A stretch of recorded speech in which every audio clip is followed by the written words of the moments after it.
Hello everybody, I'm Kat. If you watch this channel, you know that we try our best to focus on comedy and interesting anecdotes for your enjoyment. Which is why I'm sorry to say that today's video is something a little bit more on the serious side. Today we're looking at an episode of the Powerpuff Girls 2016 reboot, something I really wanted to avoid actually talking about on this channel.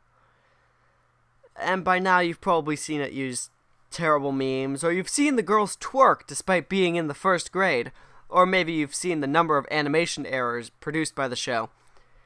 We won't be talking about those today.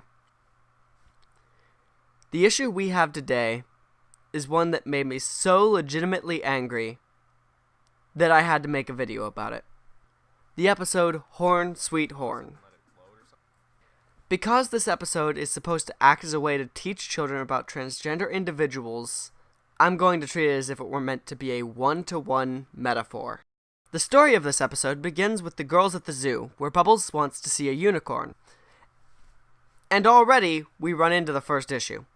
I'll show you just a bit of my reaction to this real quick. And while they did,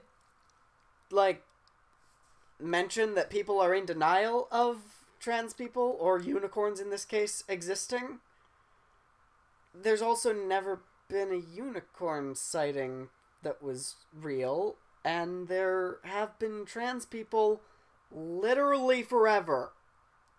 In short, this show is already comparing transgender people to non-existent creatures.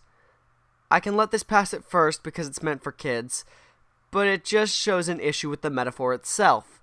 That could have easily been fixed by placing a different animal in the metaphor, perhaps a moth larva wishing to become a butterfly.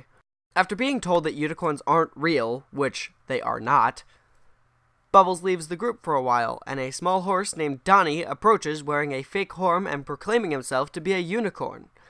I'd get into this issue, but again, it's just for children, I can let it slide.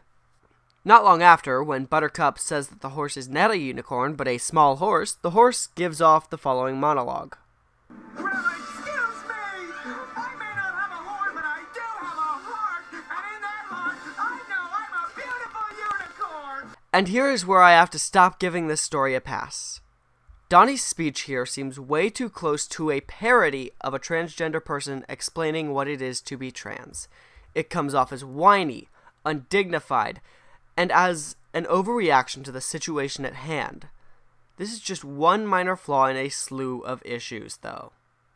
Bubbles states that she'll help Donnie become a unicorn, and we get a little fantasy where she's being praised for being right and a good person for helping out the unicorn. This can be seen as a straw man of trans allies, and while some allies are attention seekers, many are just simply being caring and accepting friends.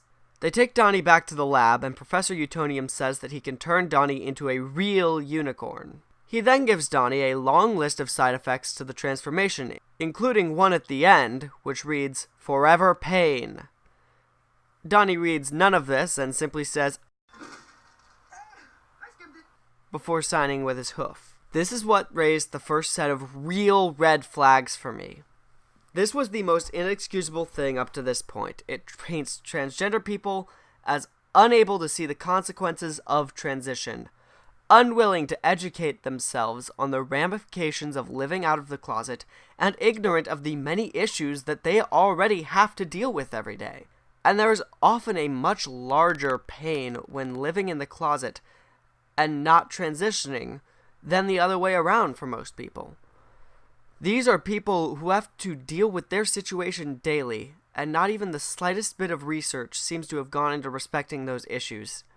Issues like dysphoria, higher suicide rates, public abuse from strangers, and private abuse from spouses, parents, siblings, and even friends.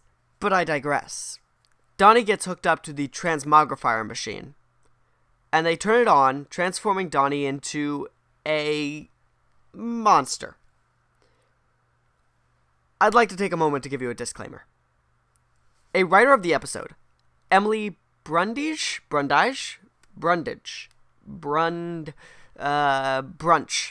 stated that the decision to market this as a transgender-facing episode came from the executives after the episode was written. The writer didn't know that the issue would be brought up when writing it. She formally apologized for all of the problems with the episodes and sent out her own virtual hugs to the LGBT community. Great. Problem solved, right? The monster thing was a big misunderstanding, and I can review it like a normal episode, right? Wrong. The executives still decided to market it as an episode regarding gender, and they believed that it could stand on that metaphor. The metaphor that, at this point, is relegating itself to saying that by changing our bodies we are becoming monsters, that we are reckless and angry and freaks. This is what Cartoon Network executives ignorantly or possibly maliciously thought would fly on TV as an episode tackling this issue. It was written first and foremost as a Powerpuff Girls episode, and they shoehorned in an issue they knew nothing about. But I digress.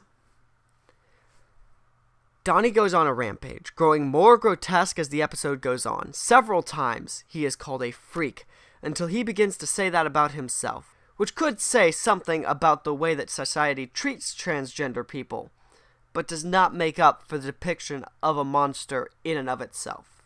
He hurts Bubbles, who he had previously considered his friend, and after falling off of a building King Kong style, he's chased back by a group of unicorns who reveal that Donnie really did have a horn the whole time.